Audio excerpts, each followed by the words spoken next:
तो बात करेंगे मिडिल ईस्ट में बढ़ते तनाव की। ईरान और इजराइल के बीच में तनाव बढ़ चुका है। एक बड़ी अपडेट आपको दे दें, मिडिल ईस्ट में तनाव लगातार बढ़ता जा रहा है। वजह है ईरान और इजराइल के बीच लगातार बढ़ती तल्खियां। मिडिल ईस्ट इस वक्त ऐसे मुहाने पर खड़ा है जहां से सिर्फ विध्वंस ही नजर आ रहा है। एक भी चिंगारी इस विवाद को महायुद्ध में भड़का सकती है। जब से ईरान ने इजराइल पर अटैक किया है, नेतन्याहू की नींद उड़ गई है और अब जो मिडिल ईस्ट से खबर आ रही है वो बहुत डराने वाली है। बड़ी अपडेट, इजराइल ईरान तनाव से जुड़ी बहुत बड़ी खबर। कभी भी ईरान पर अटैक कर सकता है इजराइल। ईरान के खिलाफ इजराइल का एक्शन प्लान तैयार हो चुका है और इजराइल के फैसले से ईरान में हलचल बढ़ गई है। ये बड़ी अपडेट, इस वक्त की बड़ी अपडेट, कभी भी इजराइल अब ईरान पर अटैक कर सकता है। ईरान में हलचल बढ़ी हुई है और ईरान के साथ पूरी दुनिया में इसी बात पर चर्चा हो रही है। विध्वंस ला सकता है अगर यह मामला आगे बढ़ता है तो, अगर इजराइल ईरान पर फिर से अटैक करता है तो। एक और बड़ी खबर का वक्त है इसी मामले से जुड़ी हुई। तनाव मिडिल ईस्ट में चरम पर है। नेतन्याहू ने वॉर कैबिनेट की मीटिंग की है और ईरान के खिलाफ आक्रमण को मंजूरी दे दी है। नेतन्याहू ने मिलिट्री की तैयारी पूरी रखने को कहा है, मिलिट्री को रेडी रहने को कहा है। आक्रामकता के साथ ईरान पर अटैक का प्लान है इजराइल का। वॉर कैबिनेट की मीटिंग हुई है, उसमें तय हो गया है कि इजराइल ईरान पर हमला करेगा। इजरायली प्रधानमंत्री नेतन्याहू ने मिलिट्री को रेडी रहने को कहा है इस हमले के लिए और इस आक्रमण के लिए। इस आक्रमण को इस वॉर कैबिनेट ने मंजूर कर लिया है।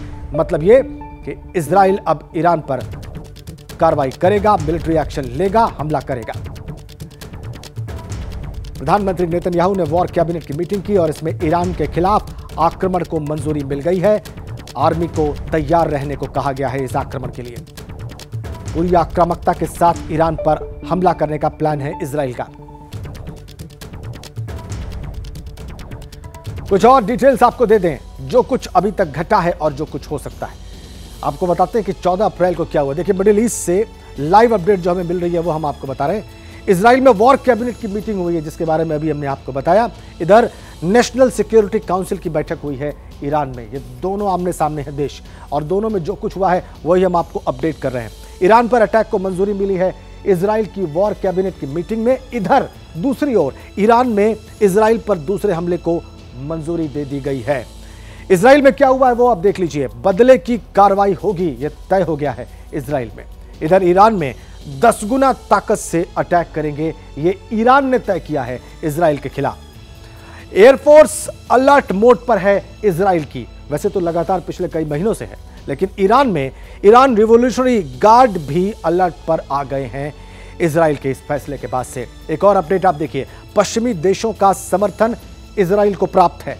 इधर ईरान में अरब देशों से समर्थन की अपील की है ईरान ने अगर यह युद्ध बढ़ता है तो। बड़ी अपडेट आपको दे दें, इजराइल के एक्शन प्लान पर ईरान ने कहा है कोई हरकत की तो फिर से हमला करेंगे, यह ईरान का कहना है।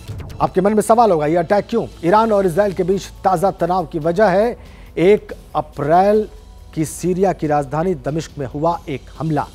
यह हमला ईरान के दूतावास पर हुआ था और इसी हमले के बाद ईरान ने इजराइल को सबक सिखाने की कसम खाई थी। आपको बताते हैं कि आखिर 1 अप्रैल को दमिश्क में क्या हुआ था। ये हम आपको बताने जा रहे हैं, थोड़ा विस्तार से आप इस स्क्रीन पर समझ सकते हैं यह अटैक क्यों। 1 अप्रैल को सीरिया की राजधानी दमिश्क में ईरान के दूतावास पर अटैक किया इजराइल ने और दूतावास पर जो हमला हुआ इसमें 12 लोगों की जान गई थी और उन 12 लोगों में 7 ईरानी रिवॉल्यूशनरी गार्ड के अफसर थे। कुछ फोर्स के कमांडर मोहम्मद रेजा जाहिदी इस हमले में मारे गए थे। इससे भी ईरान के भीतर गुस्सा है। ब्रिगेडियर जनरल मोहम्मद हादी हाजी रहीमी भी इजराइल के इस हमले में मारे गए जो दमिश्क में हुआ ईरान के दूतावास पर। ईरान ने रमजान में हुए हमले का बदला लेने की कसम खाई और उसके बाद हमला किया। ईरान के सुप्रीम लीडर अयतुल्ला खुमैनी बदला लेने की उन्होंने कसम खाई और उसके बाद यह हमला हुआ ईरान का।